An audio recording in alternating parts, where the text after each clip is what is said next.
നിരവധി പ്രമുഖരാണ് പൊങ്കാലയിടാനായി ആറ്റുകാലിലേക്ക് എത്തിക്കൊണ്ടിരിക്കുന്നത്, അനന്തപുരിയിലേക്ക് എത്തിക്കൊണ്ടിരിക്കുന്നത്. നമുക്ക് പരിചിതമായിട്ടുള്ള ഒരുപാട് മുഖങ്ങളുണ്ട്. അത്തരത്തിൽ പരിചിതമായിട്ടുള്ള ഒരു മുഖം നമ്മോട് കൂടി ഉണ്ട്. നടി അന്ന രാജനാണ്. അന്ന, ആദ്യത്തെ പൊങ്കാലയാണോ? അതെ അതെ അതെ, ആദ്യത്തെ പൊങ്കാലയാണ്. എന്താണ് ഇപ്രാവശ്യം പൊങ്കാല ഇടാം എന്നൊരു തോന്നലുണ്ടാവുന്നതിന് കാരണം എന്താ? തോന്നലുണ്ടായത് കഴിഞ്ഞ വർഷം ഇവിടെ ഈ സമയത്ത് ഷൂട്ട് ഉണ്ടായിരുന്നു, പക്ഷെ കഴിഞ്ഞ പ്രാവശ്യം അത് നടന്നില്ല. ഈ തവണ ദേവിയുടെ വിളി വന്നു പൊങ്കാലയിട്ടു.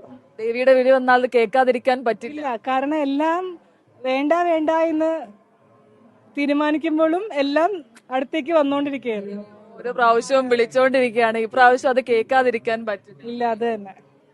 എന്താണ് ഇപ്പൊ ആദ്യത്തെ പൊങ്കാലയാണ്, എങ്ങനെയുണ്ടായിരുന്നു ഒരു എക്സ്പീരിയൻസ്? അയ്യോ, എനിക്ക് വന്നപ്പോ തന്നെ ട്രിവാൻഡ്രം മൊത്തം പല നാട്ടിൽ നിന്ന് ആളുകൾ വന്നിട്ട് അവര് ഒരു ഉത്സവം പോലെ, ഒരു നാടിന്റെ അല്ലെങ്കിൽ നമ്മുടെ കേരളത്തിന്റെ ഒരു ഉത്സവം പോലെ എല്ലാവരും ഒന്നിച്ച്, അതൊരു ഭയങ്കര അത് കാണുമ്പോഴാണ് ആ ഒരു ഫീല് മനസ്സിലാവുക.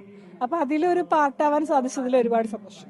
സാധാരണ ഈ പൊങ്കാലയ്ക്ക് വരുന്ന എല്ലാവരും പറയുന്നത് ഞങ്ങൾ ഒരു തവണ വന്നു, ഇനി അടുത്ത തവണ കൂടി പൊങ്കാലയ്ക്ക് വരും എന്നുള്ളതാണ്. ദേവി സഹായിച്ച് അടുത്ത തവണയും ഇതുപോലെ പൊങ്കാലിടാൻ ഭാഗ്യമുണ്ടാവട്ടെ എന്ന് ഞാൻ ആശംസിക്കുന്നു. അടുത്ത തവണയും തീർച്ചയായും വരും അന്ന. എല്ലാം ദേവി പറയുന്ന പോലെ. ഒറ്റയ്ക്കാണോ അതോ കൂടുതൽ ആളുണ്ടോ? ഫ്രണ്ട്സ് ഉണ്ടായിരുന്നു, കസിൻസ് ഉണ്ടായിരുന്നു, അമ്മമാര് കുറെ പേരുണ്ടായിരുന്നു, അവരുടെ കൂടെ ജോയിൻ ചെയ്തു.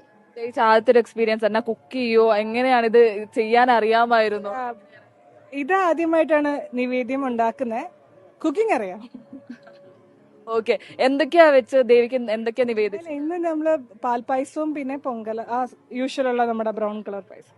എന്തായാലും മനസ്സറിഞ്ഞു പ്രാർത്ഥിച്ചു അല്ലേ? ഉറപ്പായിട്ടും. എന്തെങ്കിലും പ്രത്യേക ആഗ്രഹ സഫലീകരണത്തിനായിട്ട്? ആഗ്രഹങ്ങൾ ഒരുപാടുണ്ട്, ആഗ്രഹങ്ങൾ അവസാനിക്കുന്നില്ല. എന്തായാലും ഈ തവണത്തെ ആഗ്രഹങ്ങൾ സഫലമാവട്ടെ. ആവുമ്പോൾ നിങ്ങൾ എല്ലാവരും അറിയും എന്ന്.